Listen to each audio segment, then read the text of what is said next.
কখনো গুনগুনদি, আবার কখনো সুজাতার মা, কখনো রিনাদি। সম্পর্কে দুজন তুতো ভাই, কিন্তু তাদের আদব কায়দা দেখে কে বলবে পাড়ার কাকিমা জেঠিমাদের নকল করতে ওস্তাদ। কিন্তু জানেন আসলে তাদের নামটা কি, কিভাবে বা এই পরিকল্পনা এলো?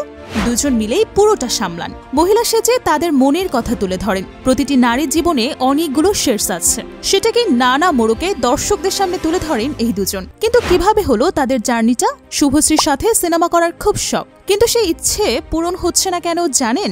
কখনো দুই বৌমা, আবার কখনো দুই চিয়ার লিডার।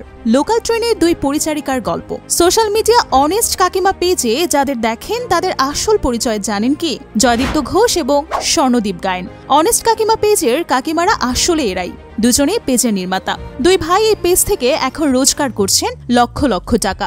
ভিডিও সিরিজ যেমন গুনগুনদি, সুজাতার মা, রিনাদি সব থেকে বেশি হিট। 2023 সালে কাজ শুরু করলেও 2024-এ তাদের কন্টেন্ট ভাইরাল হয়। তারপর থেকে আর পেছনে ফিরে তাকাতে হয়নি। স্বপ্নেও ভাবেননি এমন অনেক সুযোগ এসেছে। এই পেজ থেকে দুই ভাইয়ের জীবন বদলে গিয়েছে। জয়দীপ্ত বলেন তাদের জীবনের অন্যতম স্মরণীয় হয়ে থাকবে এই সব মুহূর্তগুলো। জীবন বদলে গিয়েছে, কিন্তু প্রতিযোগিতায় টিকে থাকাটাই আসল কষ্টের।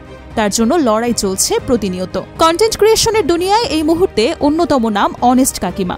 মেকআপের জাদুতে তারা সত্যি দুই নারী হয়ে উঠেছেন। প্রত্যেকটি অঙ্গভঙ্গি থেকে কথা বলার ধরন সবই নিখুঁতভাবে ফুটিয়ে তুলেছেন জয়দীপ্ত, স্বর্ণদীপ। কাজের প্রতি সৎ থাকলে মনে হয় সাফল্য ধরা দেবেই, বিশ্বাস করেন দুজন। কাজের পরিসর বড় করার ইচ্ছা তো আছে, সেই সঙ্গে জয়দীপ্ত বড় পর্দায়ও কাজ করতে চান। রাজ চক্রবর্তী, সৃজিত মুখোপাধ্যায়ের ছবিতে কাজ করার ইচ্ছা তাদের। সঙ্গে শুভশ্রীর সঙ্গে পর্দা ভাগ করে নেওয়ার স্বপ্ন দেখেন তিনি। শুধুমাত্র মোবাইলের স্ক্রিনে বন্দী থাকতে চান না, সিনেমায় কাজ করতে চান।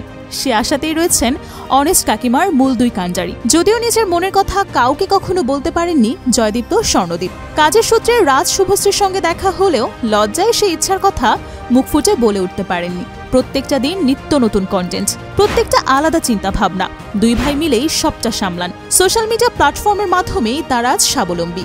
এই পেজ তৈরি হওয়ার পর থেকে কাজের জন্য ঘুরতে হয়নি কারো দরজায়। এভাবে এগিয়ে চলেছে অনেস্ট কাকিমা পেজ। 7.5 লক্ষ ফলোয়ার্স ইউটিউবে ও বিপুল জনপ্রিয়তা। 3.40 মিলিয়নের কাছাকাছি সাবস্ক্রাইবার। বুঝতেই পারছেন দর্শক মনে ঠিক কতটা জায়গা করে নিয়েছেন অনেস্ট কাকিমা পেজটি। আজ এ পর্যন্তই। আবারও হাজির হব নতুন কোনো তথ্য নিয়ে। ততক্ষণ পর্যন্ত ভালো থাকবেন। লাইক, কমেন্ট এবং শেয়ার দিয়ে আমাদের সাথেই থাকুন। ধন্যবাদ সঙ্গে থাকার জন্য।